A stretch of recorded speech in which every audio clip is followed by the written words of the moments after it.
Right. Good morning, everyone. As David said, I'm Lucy Edmondson, staff attorney with the public staff. What I'm going to present today is sort of what we call rate making 101. It may be overly basic for some of you all, but I'm trying to explain the basic concepts of rate making. And so first, First, a disclaimer. This presentation should not be construed as an indication of the public staff's position in a present or future case. And also, many of the graphs are fictional examples just for illustrative purposes. So I wanted to explain to you all a little bit about who the public staff is. We were established in 1977 under General Statute 62-15. At that time in 1977, public concern had grown over rising utility rates, and the legislature created the public staff to represent ratepayers before the Utilities Commission. Previously, ratepayers didn't always have the firepower to counterbalance the utilities lawyers, accountants, economists, and other specialists. Public staff represents the using and consuming public before the North Carolina Utilities Commission. The using and consuming public is not the public at large, it's not taxpayers, but it's the ratepayers for the utilities that are regulated by the North Carolina Utilities Commission. It is our mission to advocate for the lowest rates necessary to provide reliable, safe utility service. We have approximately 80 staff members within 9 divisions. We have technical divisions for electric, natural gas, water, sewer, and communications are one division, and then there's transportation. By the way, transportation is the regulation of interstate household moving. A lot of people don't know that that's regulated by the commission, as well as private ferries. We also have divisions that deal with all types of utility service. They provide the support for the technical division. These are the accounting, economics, legal, executive, and the consumer divisions. Our consumer division has analysts who handle customer complaints, assist customers with payment arrangements. Oftentimes, the public will think the North Carolina Utilities Commission and the public staff are the same thing. In fact, they are independent agencies. They have separate staffs, separate leadership, and separate budgets. The commission does not direct or oversee the public staff. The commission can ask for assistance for the public staff and deputize it upon occasion. But generally, the public staff appears as a party before the commission. The public staff, as any party, is subject to ex parte rules that forbid it from communicating independently with the commission or its staff regarding pending matters. The public staff does not participate in commission decision making. So the commission has its own staff, which is an advisory staff. The public staff audits utilities books and advocates on behalf of ratepayers. So there are different roles.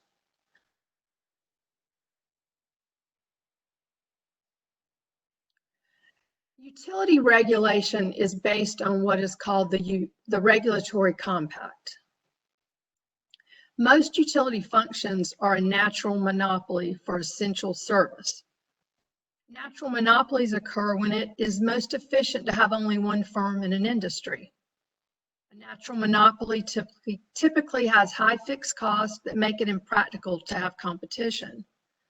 These natural monopolies often provide essential services such as electricity, water, sewer, and natural gas.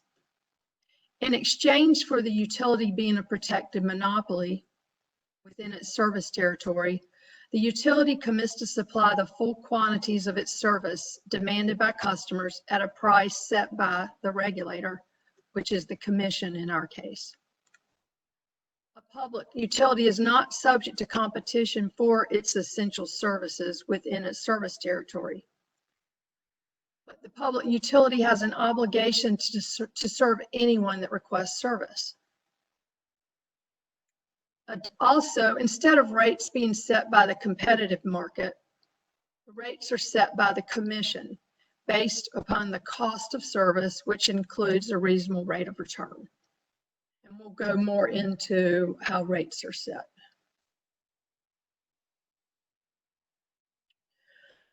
When considering what constitutes electric service, the utility must provide the energy demanded by customers by generating the electricity with its plants, using its capacity, or purchasing the electricity from other generators. Energy is the actual electricity being produced or consumed, and it's measured in kilowatt hours or megawatt hours. Capacity is the infrastructure needed to produce electricity, and it's measured in kilowatts or megawatts. Looking at a residential customer, an average residential customer uses 1,136 kilowatt hours per month of energy. A residential customer's demand varies. It's not unreasonable for it to be using 15 kilowatts at the point when a house is running what we'd say wide open. Another way to explain the distinction between energy and capacity is with a car. Energy would be the odometer, which shows how much you have traveled or how much energy you've used, while capacity would be the speedometer, which shows how fast you're going or how much you're using at any given point.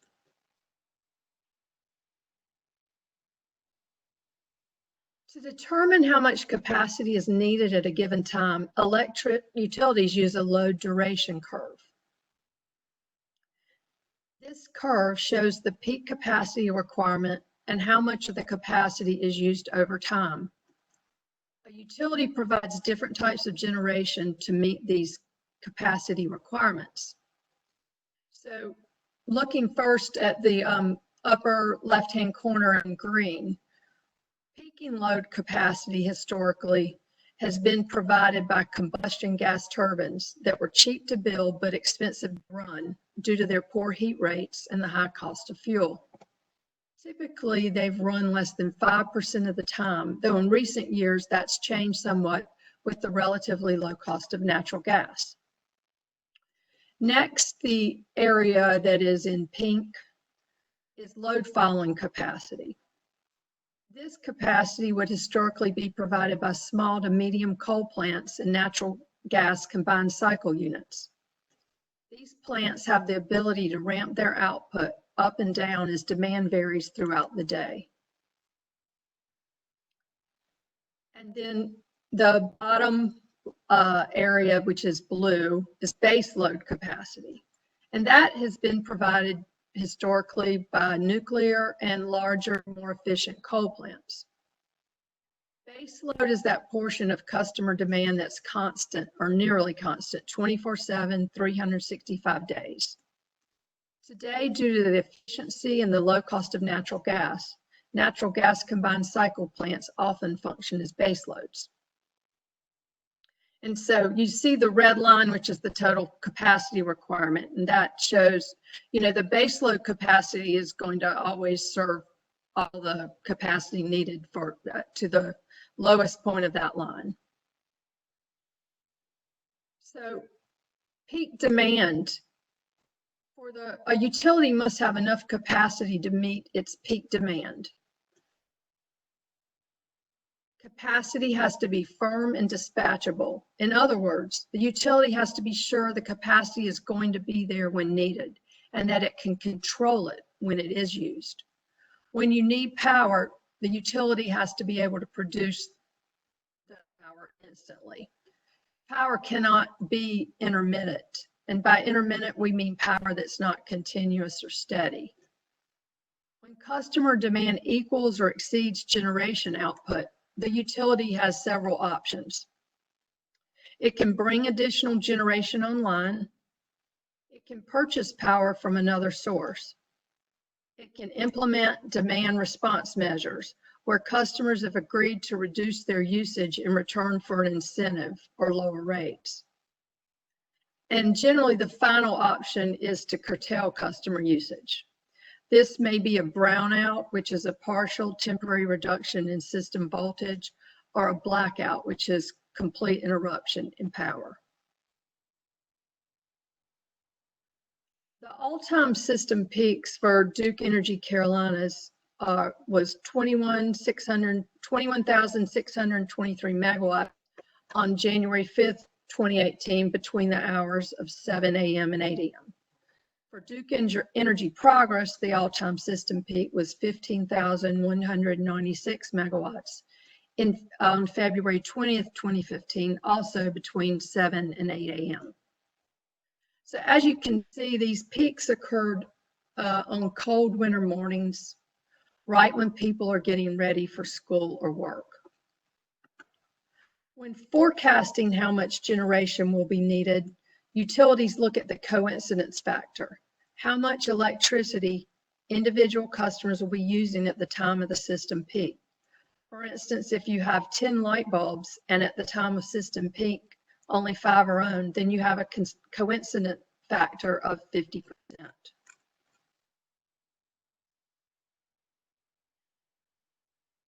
So in their planning, utilities look at demand profiles for different classes of customers.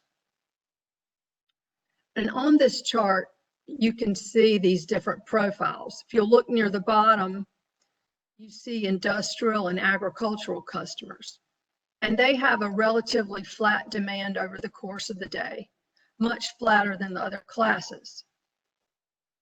They use the power, at the same level all day long, 24/7. This makes these agricultural and industrial loads relatively less expensive to serve.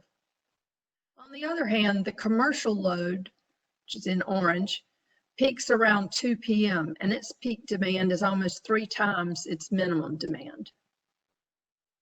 Likewise, residential use on this graph, which is in blue or teal, peaks around 6 p.m. and its peak demand is almost 4 times its minimum demand.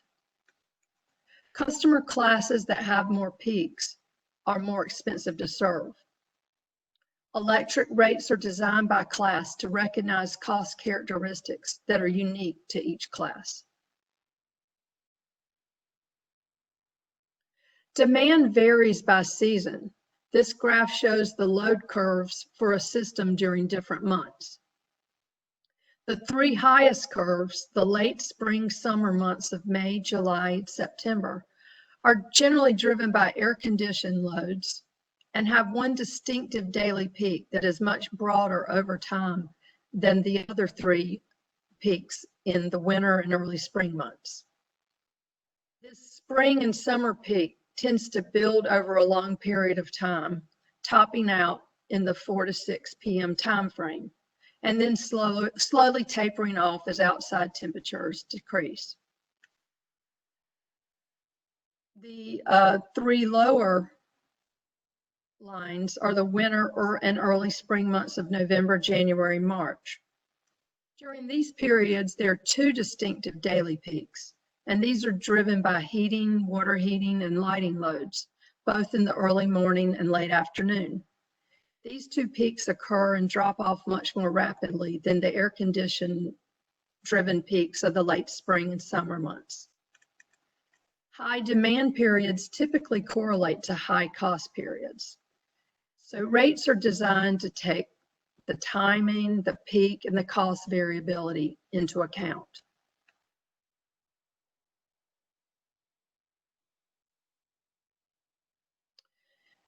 This chart shows which types of generation will be dispatched to meet different levels of demand projected to be needed during the day.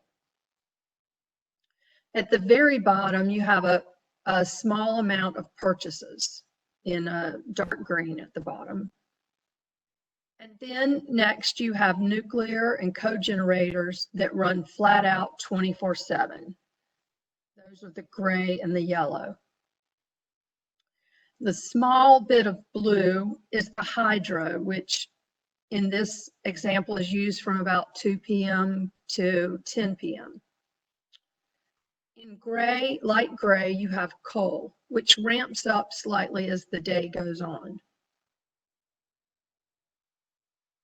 Coal is not as nimble. It's not, you can't ramp up and down as quickly as you can with natural gas.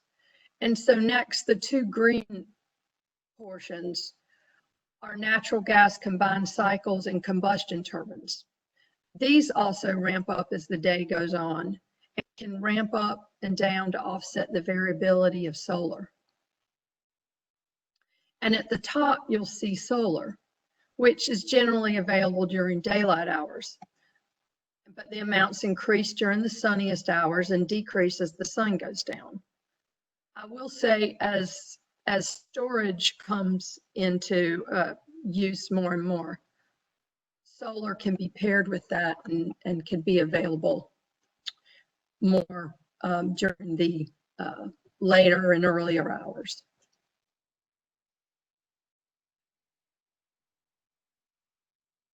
So now turning to the rate making process.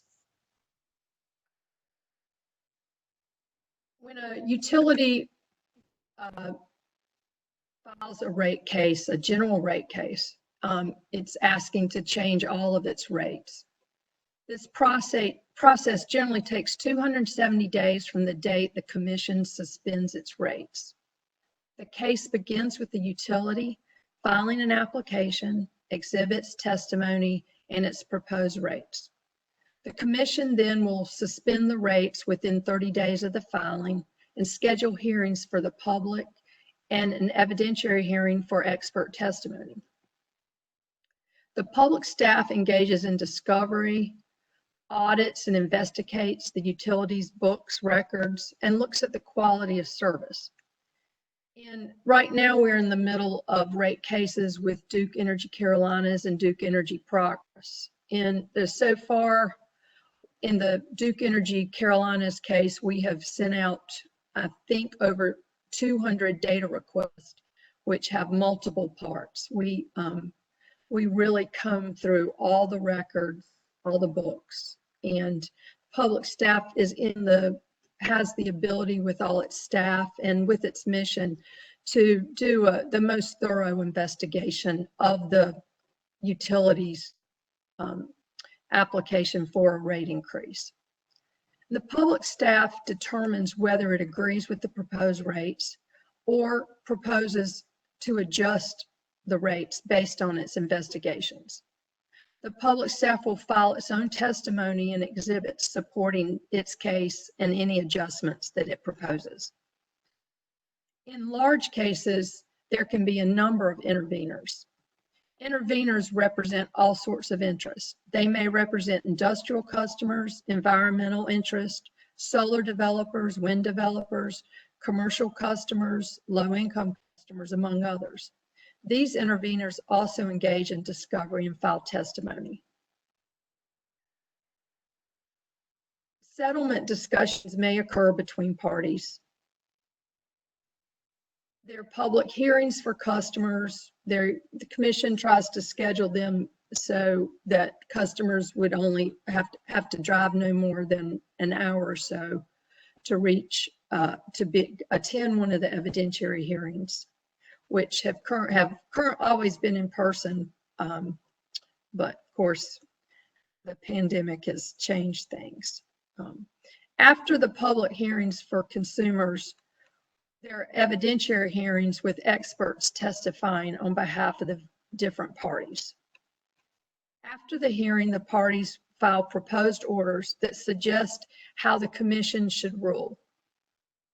The commission reviews all the filings, all the evidence, and then issues its order. After that, the utility will put its new rates into effect. It's important to understand the framework through which spending decisions are evaluated. Utility operating expenses are evaluated using general rate-making principles. The utility must justify the cost it seeks to recover. If these expenses do not conform to cost of service principles, the Commission is less likely to allow recovery through rates. So the question for a utility to ask before it incurs an expense is whether it could recover that expense through rates. Otherwise, its shareholders would have to pick up the cost.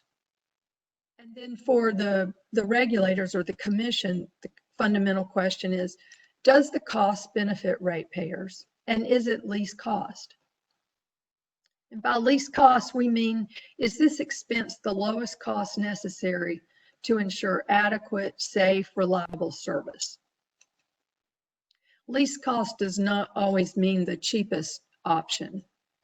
You need to look at the cost over the long term, and the cheapest may not ensure adequate, reliable service. So that's a huge consideration. So there are several general rate-making principles. Utility base rates are established pursuant to NC General Statute 62-133. First and foremost, the rates must be just and reasonable. The rates are based on the actual cost of service in a test period, which I'll explain later, adjusted for non-recurring or non-representative cost. The test period is generally a recent 12-month period. The utility determines what the cost to serve customers was during that period, and then the amount is adjusted to take out one-time cost or costs that are not representative of an ordinary level of cost. The North Carolina Commission establishes rates to recover future costs based on what the utility has already spent in the test year. Utilities typically do not recover expenses and capital cost in advance or after the fact. You generally cannot go back and recover an expense that has already been incurred and that's not covered by current rates. And you generally cannot recover expenses that you expect to occur in the future but did not occur in the test year.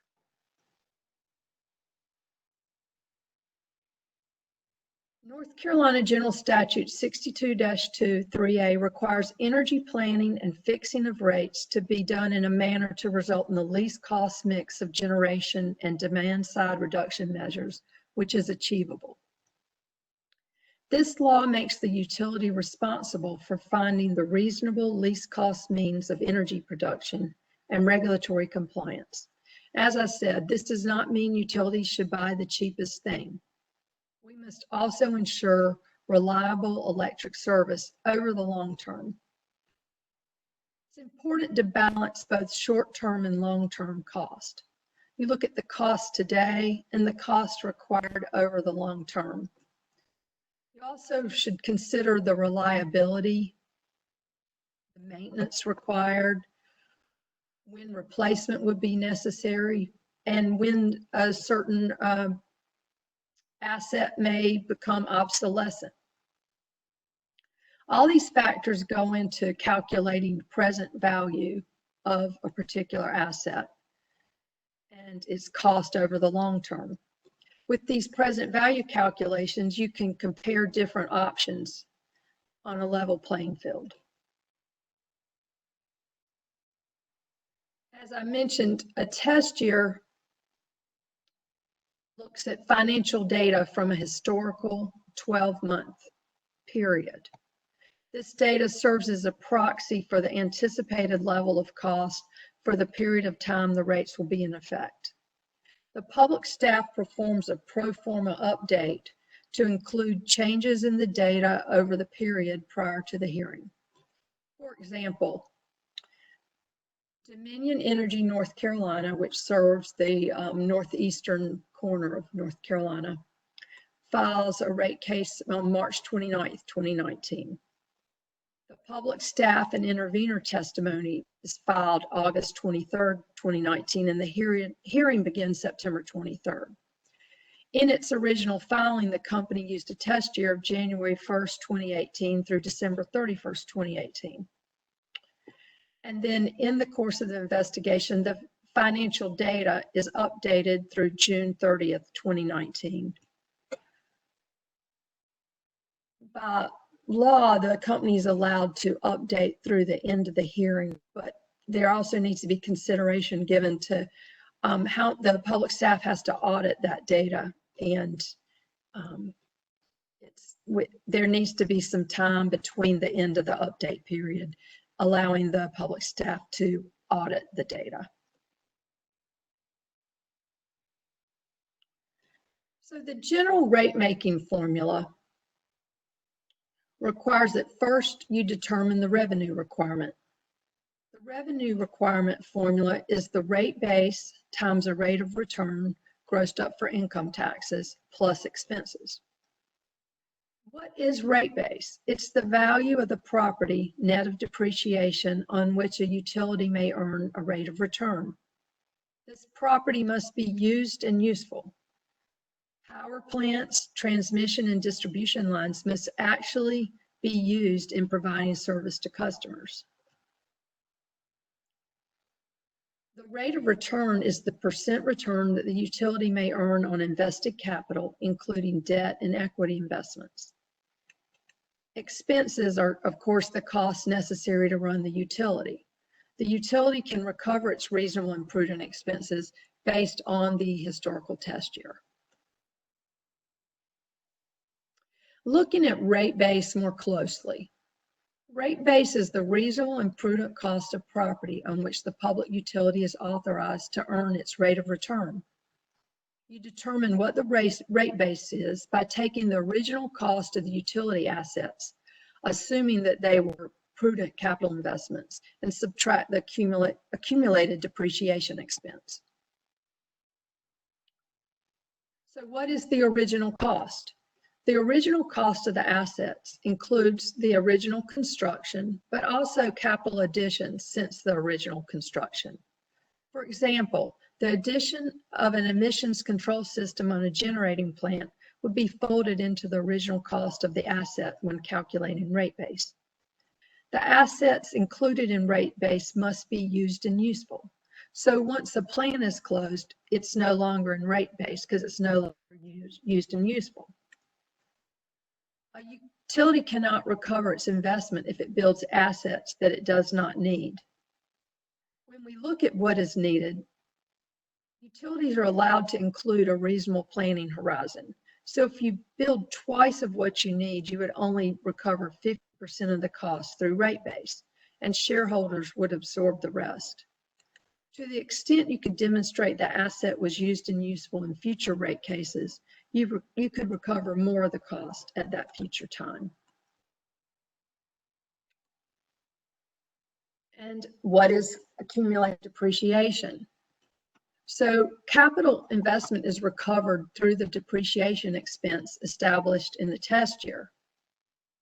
Accumulated depreciation expense is deducted from original cost so that the amount in rate base on which the utility can earn a return decreases over the life of the asset.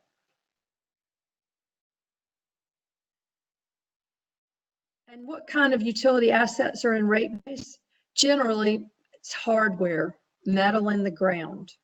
These would include generation facilities, transmission lines, distribution lines, transformers and substations, meters, computer and software systems, vehicles, equipment, buildings, pipelines, and working capital.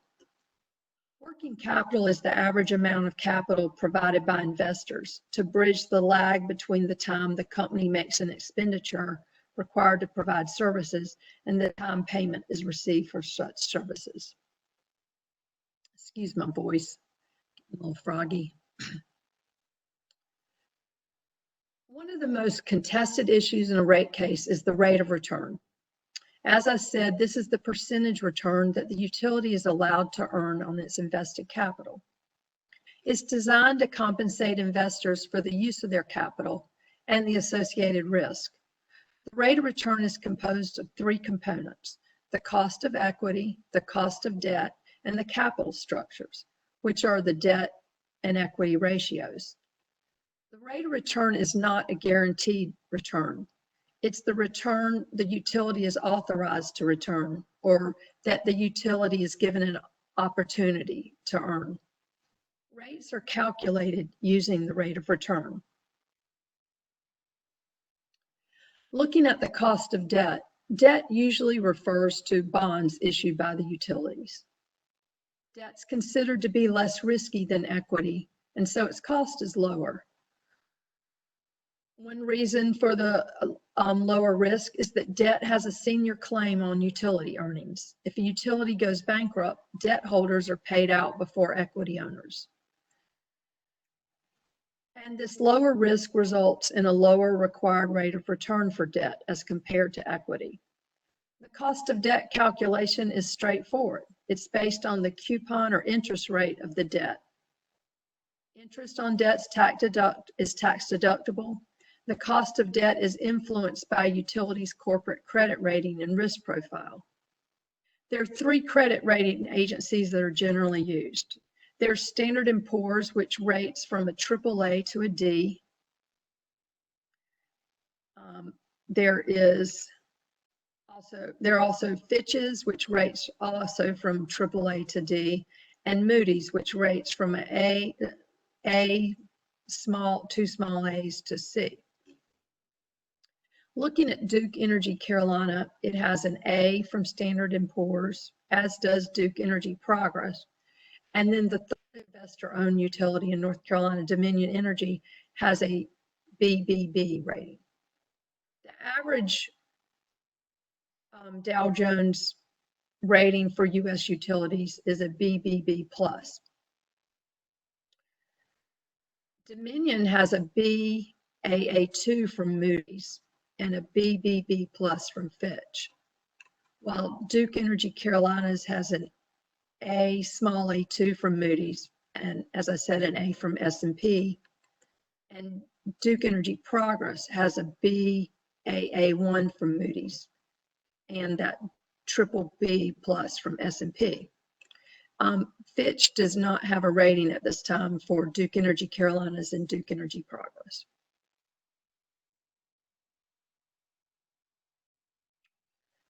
The cost of equity is almost always one of the most contentious issues in a rate case. And estimating the cost of equity for companies that are not publicly traded, such as Duke Energy Carolinas and Duke Energy Progress, is even more challenging. The rate of return experts use a proxy group of similar companies to determine what the appropriate cost of equity should be. Equity is considered more risky than debt, in part because it has a junior claim on utility earnings due to the contractual nature of debt. Shareholders get what is left once everyone else has been paid. Because there's a higher risk, a higher rate of return is required to induce investors to bear the risk. The cost of equity is not tax deductible, unlike debt, and the cost of equity cannot be precisely calculated. It's an estimate. There are various methodologies for estimating the cost of equity. The discounted cash flow model is used to estimate an equity return from a proxy group by adding estimated dividend yields to investors' expected long-term dividend growth rate. The capital asset pricing mechanism is based on the relationship between a company's beta, the risk-free rate, typically the Treasury bill rate, and the equity risk premium, which is the expected return on the market minus the risk-free rate. Finally, there's the risk premium model, which is based on a comparison of allowed rates of return on equity from other rate cases that have been decided as compared to various sources of debt capital and their corresponding cost. The third element of rate of return is the capital structure. The ratio, this is the ratio of debt to equity, and it impacts the ultimate cost to ratepayers and must be balanced appropriately. Since equity is more costly than debt, a higher percentage of equity in the capital structure will result in higher rates. But the cost of equity will increase as a company adds more debt, and that will offset the savings by having less equity in the capital structure. A typical capital structure for rate making is a 50 equity, 50% debt.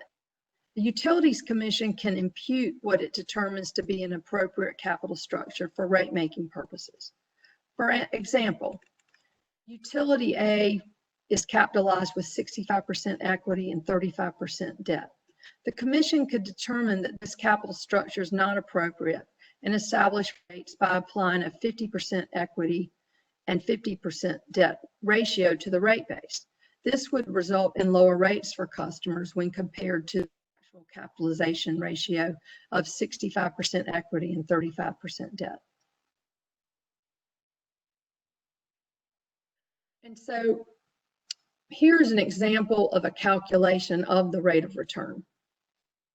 Utility A has a capital structure of 55% equity and 45% debt. Its cost of equity is estimated to be 10%. It has an income tax rate of 40%. Those are lower now.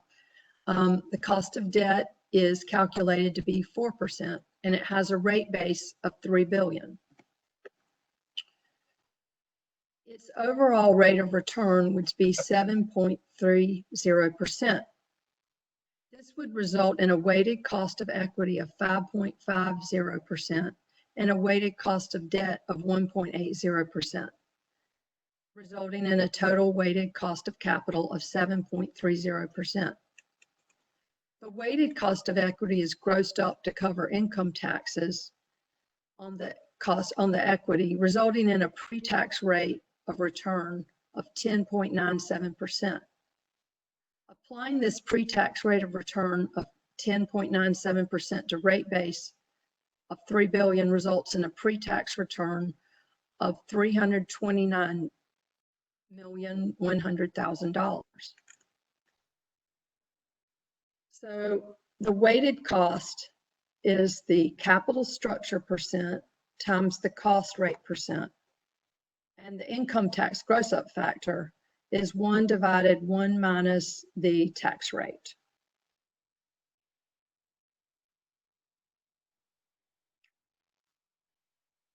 We discussed expenses earlier. Utilities are authorized to recover reasonable and prudent expenses. These expenses can be maintenance expenses and operating expenses, or O&M, such as depreciation, salaries, fuel, transportation, customer service, general taxes, administrative cost, uncollectibles, cost for testing, legal cost, rate case expense, purchase power cost, and payments to qualified facilities such as solar installations for their power cost. In regard to the depreciation expense, it's designed to recover the cost of the property over its estimated life. Using a 2018 depreciation study, we have estimated lives of nuclear plants of 50 years, transmission facilities of 60 years, AMI or smart meters of 15 years, natural gas combined cycle plants of 45 years, distribution facilities of 50 years, and computers with an 8-year life. If an item is fully depreciated but remains in service, there's no depreciation expense recorded in the test year. Just because an asset is fully depreciated does not mean it's retired. In that case, the utilities fully recovered its capital investment and the rate of return, and so the utility will no longer earn a rate of return on such property that's been fully depreciated going forward.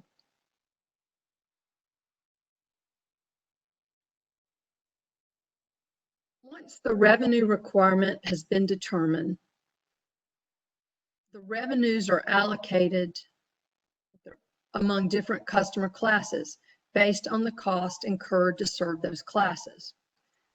The 3 general classes are residential, commercial, and industrial classes, and the capital requirements vary by customer class. For instance, residential customers require significant distribution facilities. Those are the facilities that carry electricity from the substation to the consumer's end. There are also economies of scale to be considered. For instance, municipalities and industrial customers are cheaper to serve on a per kilowatt hour basis. The rates are differentiated based on time. You look at what a customer class's contribution to peak versus its non-peak demand. There's also consideration of how much of the power is going to retail customers versus wholesale customers, such as municipalities and electric cooperatives. We consider the system cost across multiple state jurisdictions. So for Duke Energy Carolinas and Duke Energy Progress, you look at both North and South Carolina cost. And then we allocate the cost. Generally, there's 65 to 70% goes to North Carolina, and 30 to 35% goes to North Carolina. So if Duke, sorry, excuse me, went up too fast. Let's see.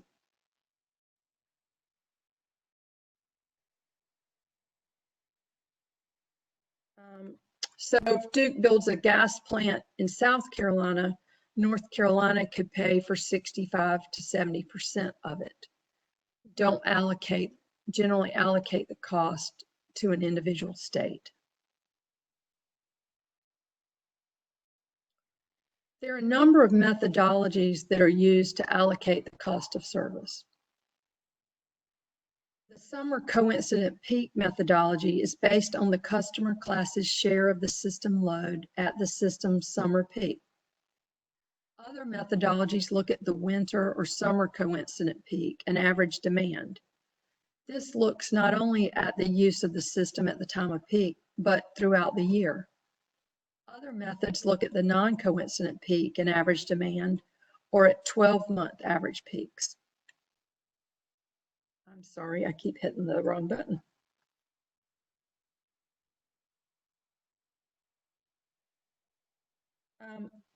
North Carolina, or Duke Energy Carolinas, allocates based on load demand at the summer coincident peak.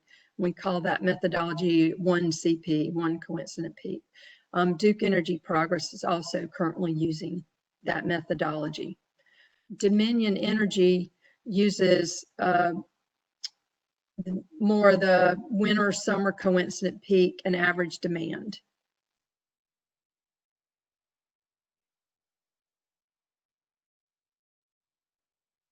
Then let's go back to the demand profiles we looked at earlier.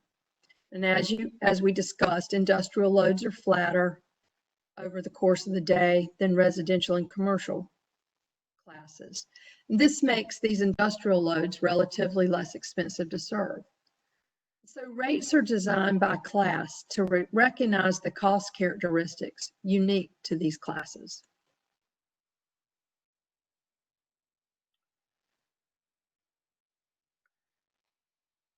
Looking at how rates are designed. Rates are established to meet the revenue requirement and are designed for each customer rate class, residential, commercial, and industrial. The rates are designed to mirror the cost of service to each class. Within each class, there are various rate schedules.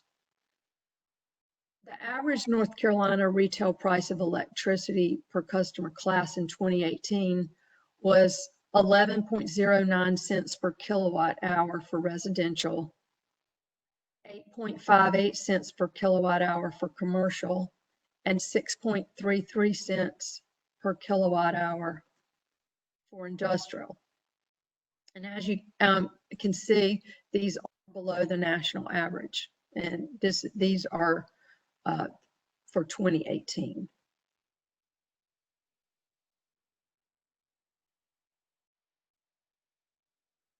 And there are various tariff designs.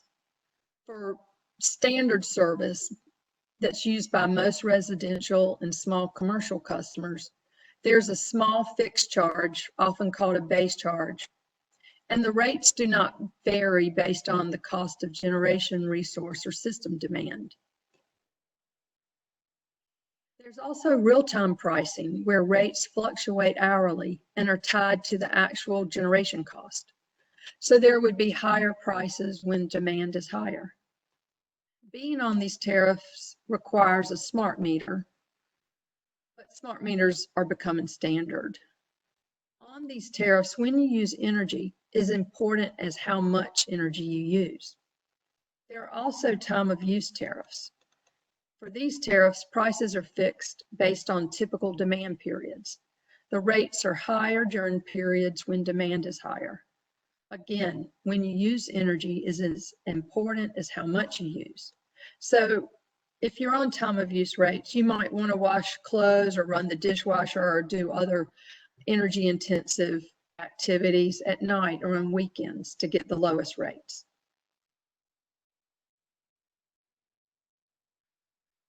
There are also critical peak pricing and rebates tariffs where there's higher pricing or rebate in return for a customer cutting back on its usage during critical times.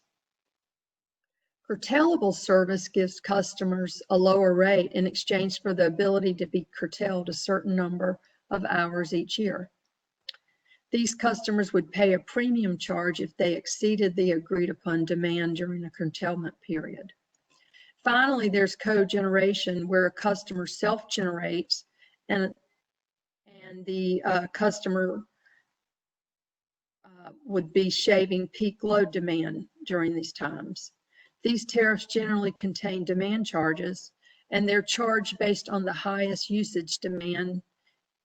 And they also can include standby charges where a self-generator pays to have access to utility service should it not be able to self-generate.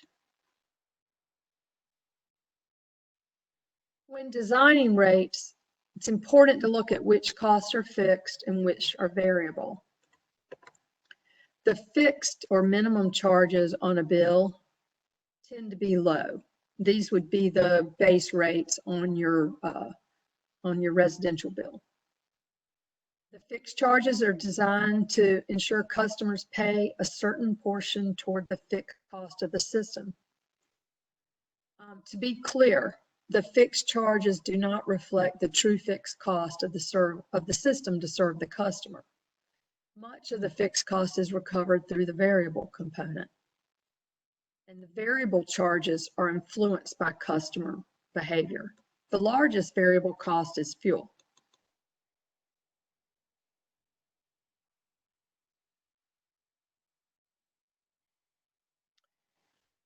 Looking at how an electric bill is allocated, what the costs go to. Looking at a Duke Energy Progress typical residential bill for 1,000 kilowatt hours of usage, the customer would pay $118.33. Of this bill, 4% goes to pay for transmission, 45% to fixed production, which is the generating plant, 22% to customer costs, such as billing, 20% for fuel and variable operations and maintenance, and 9% for the distribution system.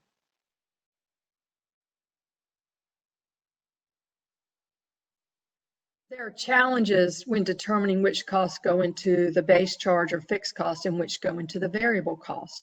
Altering the allocation changes the winners and losers. So if you set a higher fixed cost, it can discourage conservation because the cost would not vary as much based on usage. If demand went up as a result of discouraging conservation, there could need to be additional plant construction to meet demand, and that would increase rates. If there's a lower fixed cost, customers with lower usage may pay less than the true fixed cost of the utility incurs to serve them. In this case, cost recovery will be shifted to higher energy users. A lower variable component helps and hurts low-income customers. It hurts customers who are able to use less energy, but it would help customers that lack energy efficient housing and cannot reduce their energy usage very much. So looking at how costs should be allocated. This chart shows system load at peak and the usage by various classes, and the utilities generation capacity. So you could ask, who uses the most energy? In this example, industrial users use the most energy. Or you could ask, who uses the most capacity?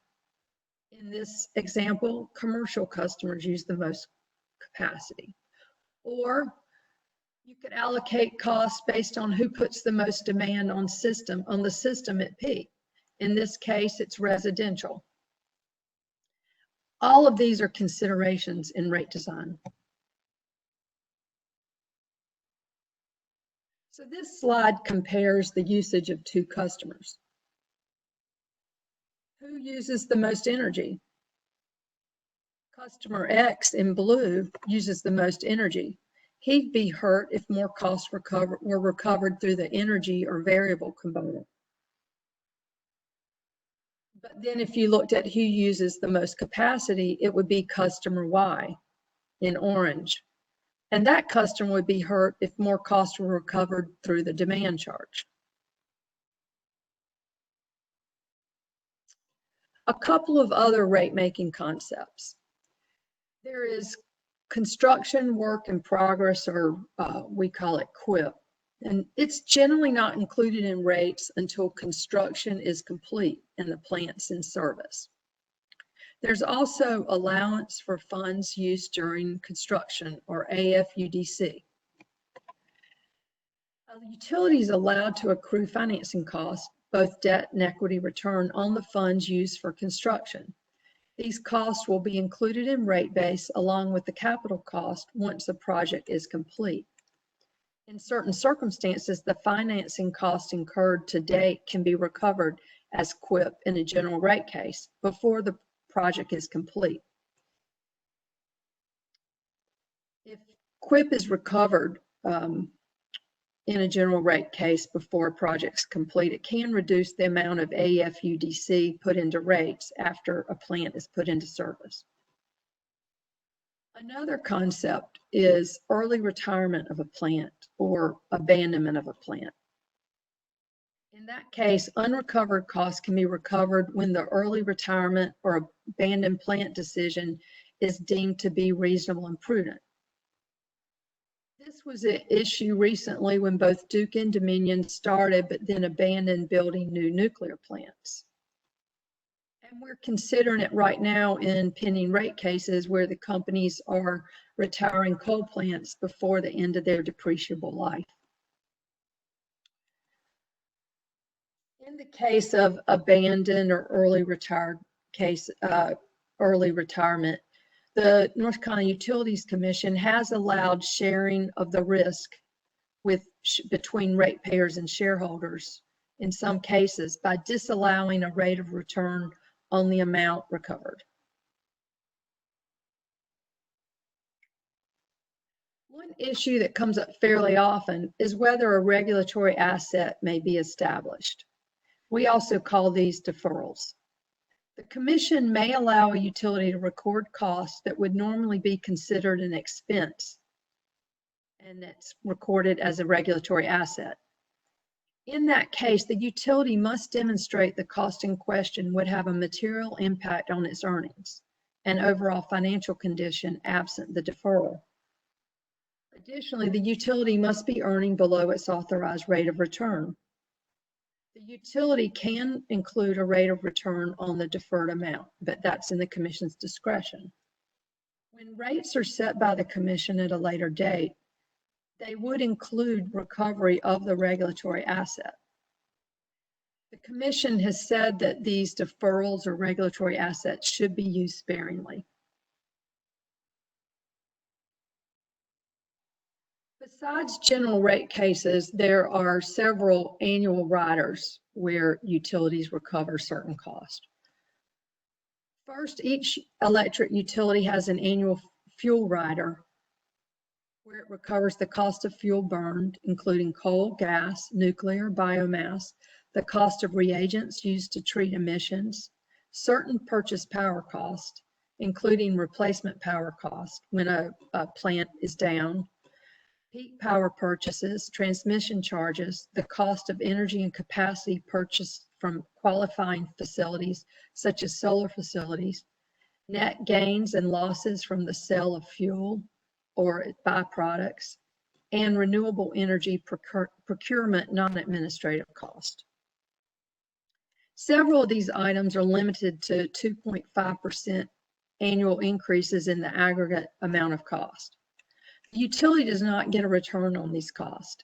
The amount of this rider can vary considerably depending on what the weather is or was in the test year. More fuel is required during periods of extreme weather. Another annual rider is the Renewable Energy Efficiency Portfolio Standard Rider. This rider recovers the incremental cost to comply with Renewable Energy Portfolio Standard. So the incremental cost are the bundled cost of the renewable energy minus the avoided cost, what it would have taken the utility to make the same amount of energy. The utility can also recover the cost of renewable energy certificates. These costs are capped by the General Assembly. Residential rates, they can't be any higher than $27 a year. Commercial rates, no higher than $150 a year, and industrial rates, no higher than $1,000 per year. Currently, these are a good bit lower, closer to $1 or even under a year for residential. A third rider is the demand side management, which we call DSM, energy efficiency rider. This rider is designed to recover the cost of DSM-EE programs, such as giveaways of LED light bulbs or discounts on them you'll see at different stores, refrigerator recycling programs, home energy audits, load control programs, such as air-conditioned cycling. A utility is generally allowed to recover its net loss revenues, the revenue it is forgone for having these programs in effect, for the first 3 years of a program. To compensate the utility for doing DSM-EE programs, the utility may earn incentives, which are generally a percentage of the savings achieved for customers from the DSM-EE programs. The programs must be cost effective. That is, their benefits must outweigh their cost. And there are a number of ways to calculate cost effectiveness that the Commission considers. One law that's had a great impact on our utilities is the Public Utility Regulatory Policies Act of 1978, or we call it PURPA. And it requires utilities to buy renewable energy from qualified facilities, or what we call QFs. PURPA defines QFs as small power production facilities of 80 megawatts or less, and whose primary energy source is renewable resources or cogeneration facilities that sequentially produce electricity and another useful form of thermal energy. Electric utilities must purchase electricity and capacity generated by QFs. We do have in North Carolina, the utility does not have to buy capacity if the utility's IRP shows no need for capacity in a certain year. Utilities can be excused for buying power from QFs if access to sufficiently competitive markets exist, such as those of regional transmission organizations or RTOs, such as PJM, MISO. The electricity is purchased from QFs at the utility's avoided cost rate, which is set by each state utility commission.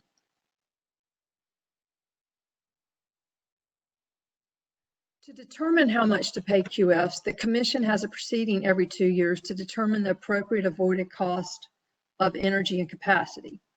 The avoided cost is the incremental cost a utility would incur to generate or purchase the next kilowatt or kilowatt hour of electricity. It includes the cost of building the capacity and the cost of generating the energy. The cost is called avoided because the utility has procured the electricity from another source rather than incurring the cost to produce the electricity itself. The avoided costs are established for regulated electric utilities by the North Carolina Commission not less than every 2 years. If the avoided costs are set correctly, ratepayers should be indifferent to whether the electricity is provided by the utility or the QF. They should not be harmed in either way because they should be the same price. How are avoided costs calculated? In North Carolina, we use the peaker method to determine avoided cost. The capacity calculation is based on the cost per kilowatt of building a new peaking unit, which is generally a natural gas combustion turbine. The energy calculation is based on the marginal system energy cost. Avoided cost elements must be known and quantifiable. Some parties in the past have proposed including the cost of carbon, but the Commission ruled at that time that the cost of carbon was not known and quantifiable. QFs are provided variable and long-term fixed rate options or contracts of up to 10 years at this time. And capacity payments are paid only for peak hours during which the unit is producing electricity. Avoided costs are used in a number of ways. First and foremost, they're the rates used for purchases from QFs. They're also used in the utilities' integrated resource plans, which decide what type of generation is needed to meet the utilities' long-term needs. The avoided costs allow the utilities to assign dollar value to the various options for generation and decide which is least cost. Avoided costs are also used to determine savings for DSM-EE programs. Specifically, they're used to determine what the utilities save by avoiding the demand. The avoided costs are also used in determining the incremental cost of the renewable energy portfolio standards compliance. The Commission asked, what additional cost did the utility incur above the avoided cost of the energy or capacity? Finally, the avoided cost established a ceiling for accepted bids under the new Competitive Procurement for Renewable Energy Program, or CPRE. So last, I want to have a little exercise whether looking at whether a utility should file a rate case and looking at it from both the utility's perspective and how the public staff would approach it. So in this first scenario, the utility had its last rate case in 2008, a good while ago. It has $15 billion in rate base, which is fairly small. It has an established ROE, return on equity, right now of 10%, and it's currently earning negative 2.2%. A similar utility received an ROE of 10.25% last year. This utility lost a significant industrial customer in 2015. So from the utility's point of view, it would likely conclude that it should file a rate case. It's under earning with the negative 2.2%. The ROE appears to have gone up recently from its current ROE, and it's had a significant industrial customer loss. And this means that rates would need to be reallocated to other classes. In this case, rates would likely go up. From the public staff's point of view, public staff would be concerned that rates would go up. And also, public staff would be aware that the lost industrial load means rates need to be reallocated to the commercial and residential classes.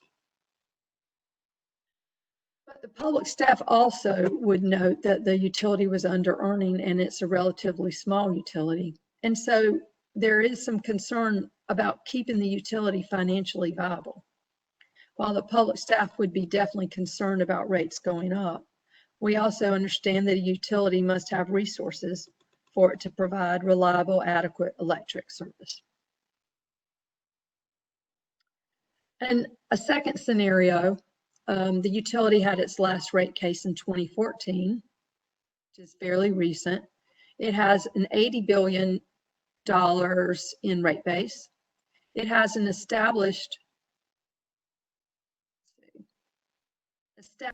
return on equity established by the commission of 10.5%, but it's earning 13% or over earning. A similar utility received an ROE of 10% last year. It's had over $4 billion in capital investment since 2015. And its fuel costs have increased by 20% since 2015. And it has a customer growth rate of 2.5%. So in this case, under new rates, it's likely that the return on equity would be lowered significantly, or at least maybe not significantly, because you have a 10.5 and likely it would go down to 10 or so, or there's some likelihood of that. But that's certainly a lower return on equity than the utility's currently earning. It's over earning at this time. But it's also notable the utility spent a large amount in capital investment that has not been put into rates. Fuel costs have increased, and this may indicate that variable and fixed charges should be reviewed. Finally, this company has had significant customer growth, which should provide it with more revenue. So the utility would want to consider the likelihood of a reduction in its ROE versus the ability to put its new capital investment in rate base. Capital additions are generally the impetus for the filing of a rate case. And so the utility would need to consider whether the lowered return would cancel out the benefit of getting a return on that new rate base. The public staff would be concerned that the utility is over earning and would definitely be interested in having the return on equity lowered to reflect current market conditions. But the public staff would also be aware that the capital investments being put into rate base would definitely affect rates. However, the customer growth means there are more customers among whom to spread the cost and revenues. I don't know where the public staff would come down on this one. This is a close call. And this final scenario, the utility had its last rate case in 2004, which is quite a while ago. It has $50 billion in rate base. It has an established return on equity of 10.5, but it's currently under earning with a 9.5% return on equity. A similar utility received a return on equity of 10% last year. This utility has had no significant new utility plant added since the last rate case. Several of its plants have fully depreciated since the last rate case. Its labor costs have increased by 10% since 2010. Its demand is declining at 1% annually. From the utility's perspective, it probably would not want to file a rate case. Rate base will decrease since no plants have been added since 2004. Items such as computer systems are not likely to cost enough to offset plant depreciation. However, the declining demand would impact the utility's ability to hit its revenue targets each year. The public staff would probably be in favor of the filing of a case, while the return on equity would likely go down somewhat, and overall rate base would be lowered. Further, the cost could be reallocated between customer classes if the declining demand is attributable to any one class. You saw in the prior example, the utility had lost load due to loss of an industrial customer. So you'd reallocate costs to other classes. And the final slide, just wanted to go over what the consumer advocate perspective is. First, rates should be based on the cost of service. How much does it cost to provide safe, reliable service? The rate should be based on the least cost means for providing the service. A utility's expenditure decision should be both reasonable and prudent.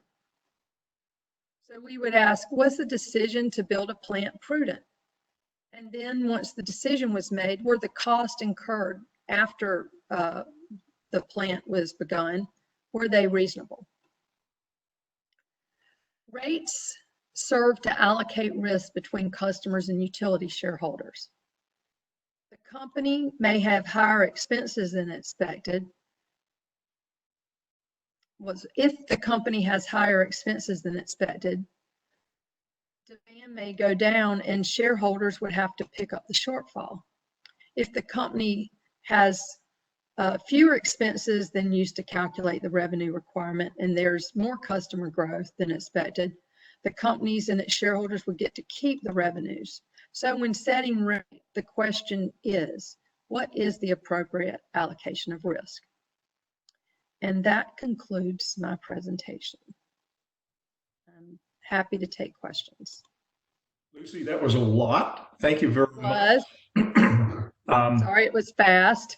So well, I'm just going to observe. You know, we have a number of folks online. As we mentioned, we started out, we have folks from Siemens. And, Right. you know, Siemens, you know, they like to sell things to utilities. And, you know, as you mentioned, that iron in the ground is what Siemens sells for the most part. And understanding how rates are made and what concerns utilities have, I think is important to Siemens when they interact with a utility. We have folks who are part of various utilities, and we're talking about regulated utilities, which are primarily our investor-owned utilities here, so Duke Energy. You know, those folks have they've got certain rules under which they operate in order to conform with the provision of their rates when they make expenditures or undertake activities. And I think understanding how rates are organized and how the utilities finally wind up with costs and how they have to manage those costs is critically important to people who operate in a regulated utility environment. So we thank you very much for that. I'm going to stop for a moment. I'm going to ask, does anyone have any questions of Lucy after hearing about the rate structure? We've got one that's come in chat. I'm going to read it to you if you're not picking up chat. It says, how do you determine the depreciation timeline for assets and how often is that reviewed? So the companies they hire experts to do a depreciation study every few years. The commission does not have a requirement on how often it should be done. But these depreciation experts perform a study and determine the depreciable lives for an asset. And on a prior slide, I showed the lives that had been determined from a depreciation study. Of course, you know, then you've also, we've early retired some plants now, or there have been a couple of plants that have been like, I think Cliffside 6 was originally coal and it's now dual fuel. It also can run on natural gas. So, you know, that could change the depreciable life. And so those considerations need to be studied. You know, if you have upgrades or repairs, the depreciable life may change. How about any other questions for Lucy? You're welcome to unmic and ask those or ask those through chat. I've got 2 questions pending if no one has any. Hi, this is Paula Hemmer with DEQ. Can you comment on what you think of how the dual fuel costs will be handled? Some of those plants, especially in South Carolina, I believe, will retire earlier rather than later once they've switched to the dual fuel capacity. So Cliffside 6 is our newest unit, and it's now dual fuel. Do you have any comments on? Well, I think we would analyze it like we do other costs.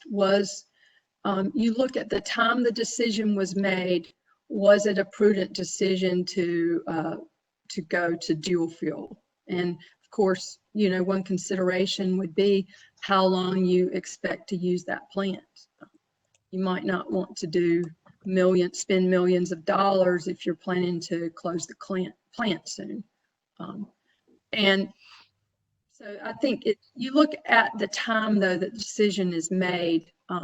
You're not supposed to use hindsight. You know, we can see that, you know, we didn't expect natural gas prices to decline so precipitously back in the aughts. And, you know, that made the decision to build natural gas versus coal. You know, natural gas has been the winner, but, you know, you don't know what you don't know. So I think, you know, we've got to analyze it and look at how long we expect that plant to run and the cost and whether those costs are reasonably and prudently incurred once that decision has been made. So we heard previously that an asset can operate through its normal depreciated life, still be useful, still be used, still be in service. But because that asset is depreciated down to 0, there's no longer any basis for the utility to earn. So does the utility's earnings contract then at that point?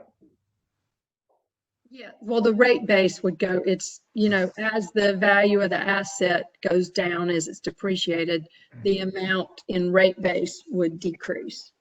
So you only can earn a return on the amount of the asset that's in rate base. Right.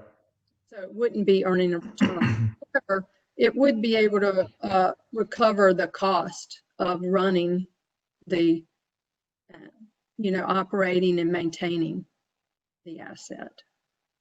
So I know that Sam Watson is also online. And I'm going to pose a question for both you, Lucy, and Sam, if he's listening.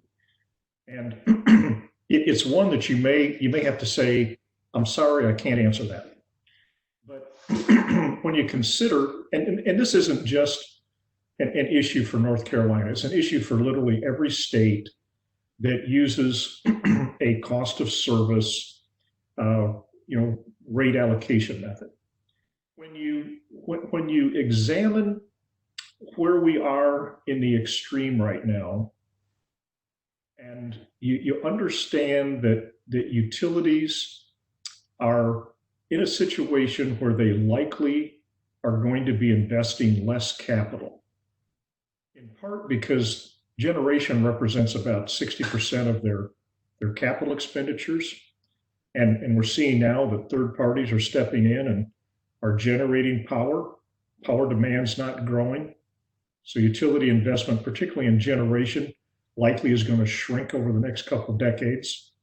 And if utilities' earnings are primarily based upon their capital structure, and their capital structure is shrinking, does that pose a concern for us and perhaps cause us to begin to rethink the cost of service method for rate making? Long question, and like I said, it's a question you may say, nah, I don't think I should try to answer that one.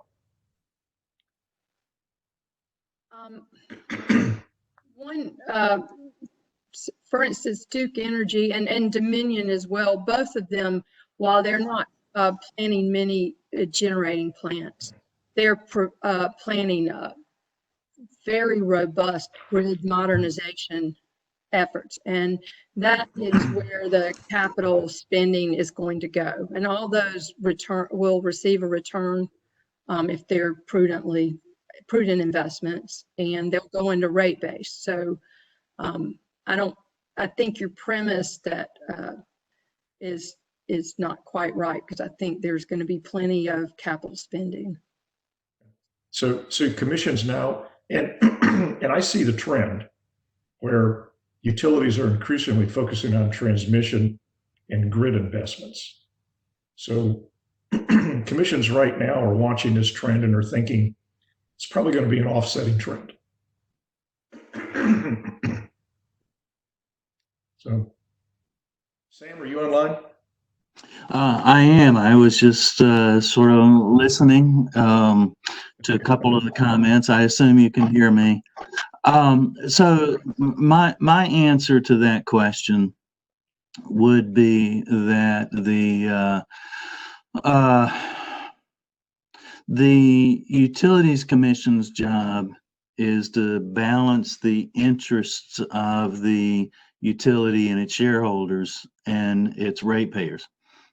So generally, we are not concerned about the rate base or decline in the rate base or the earnings, but yet we are somewhat concerned about whether the utility is whether the utility's earnings allow it to attract the necessary capital at a reasonable price for consumers.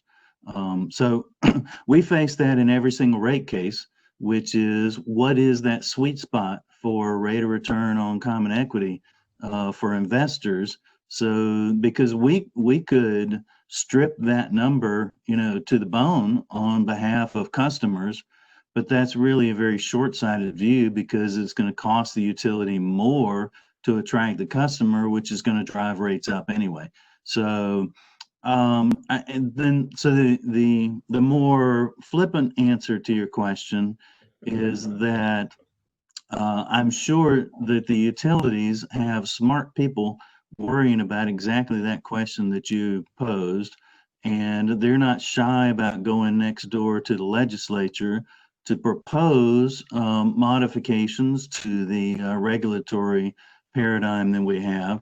I don't think that Duke is ready to go 100% competitive, but they proposed a multi-year rate plan last year, and so I think they are certainly well aware of the trend that you mentioned of even before COVID, relatively flat relatively flat usage. And so therefore, what are they going to do if the existing fleet is depreciating and they don't really need to build new generation? They've been looking at that for a number of years, and they've been shifting to clean energy facilities. So, they've been finding ways to spend money to convert coal to gas, convert fossil to renewables, and when that ran out, looking for entirely new places to spend money in order to replace the depreciating rate base. And then the only other question, and I'll sort of quiet down and we can move on, is your earlier question about the depreciation. Even though the plants are depreciating, the rates don't change until you have another rate case. So, for example, we have a pipeline, a Cardinal pipeline that we regulate that has only a single asset. It's the natural gas storage, and I think it's the LNG facility. And so they built that thing, one-time expense. Now they have some operating expenses, which they're allowed to recover through their rates, but the rates were established based on the investment at the time of the rate case. And every day that goes by, the rate base is declining, but the rates aren't changing. So they're actually increasing, their earnings would appear higher as we go further into time. And so the Utilities Commission has to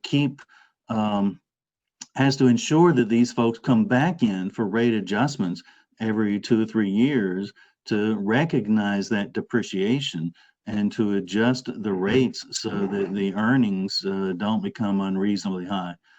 So we find that with the federal and with the Transcom, you know, there's always agreements that they won't stay out but a certain amount of time before they come back in, just so that we can keep an eye on those investments. And for our own utilities, we have quarterly surveillance reports that you can find on our website, where, you know, quarter to quarter changes are not as important as the longer term trend in reported earnings, apparent earnings, and whether the rates need to be adjusted. You know, Progress, CP&L at the time, they stayed out for 25 years after they got their last nuclear plant. They had a approved rate of return, I think it was 12.75%.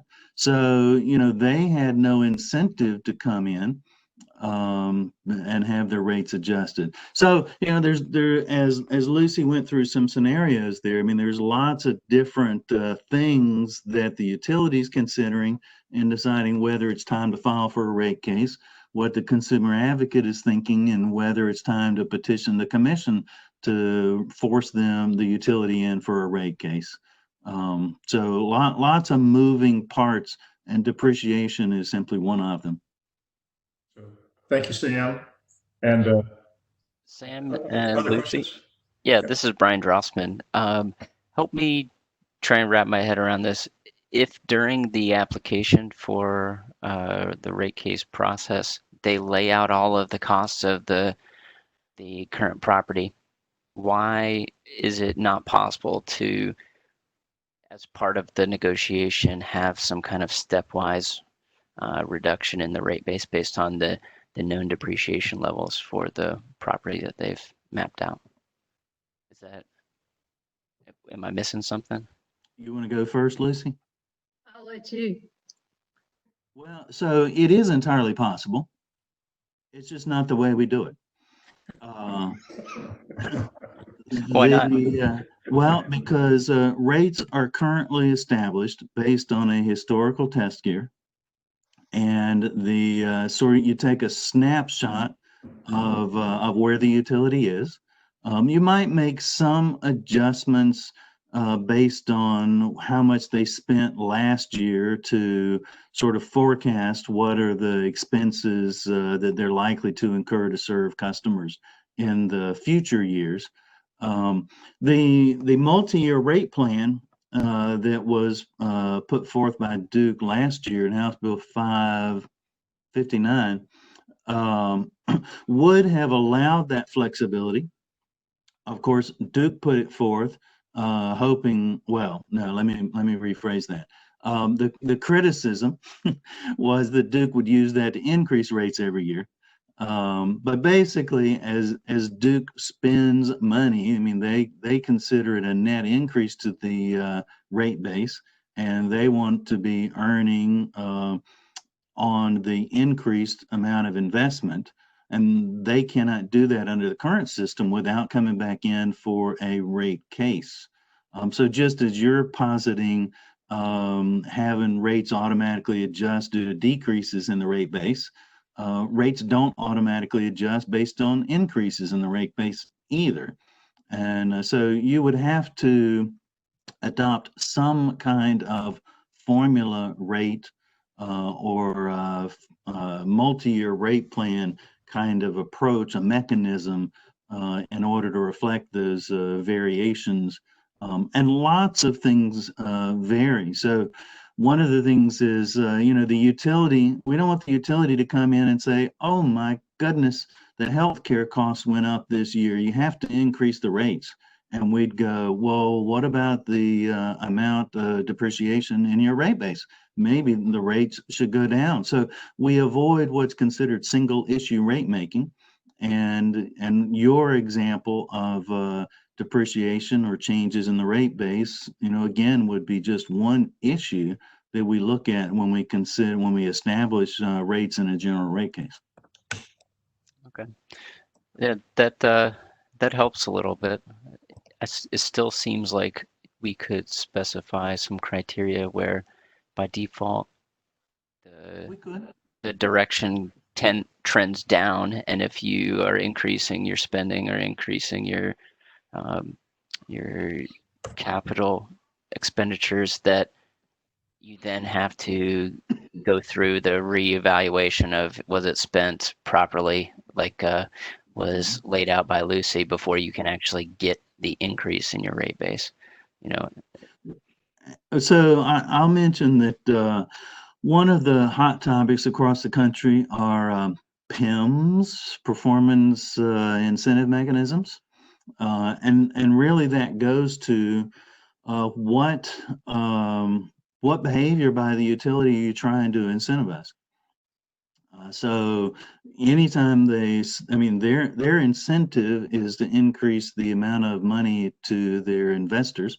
And so if you say under North Carolina's current paradigm, they make money by spending money, they make money by selling more kilowatt hours.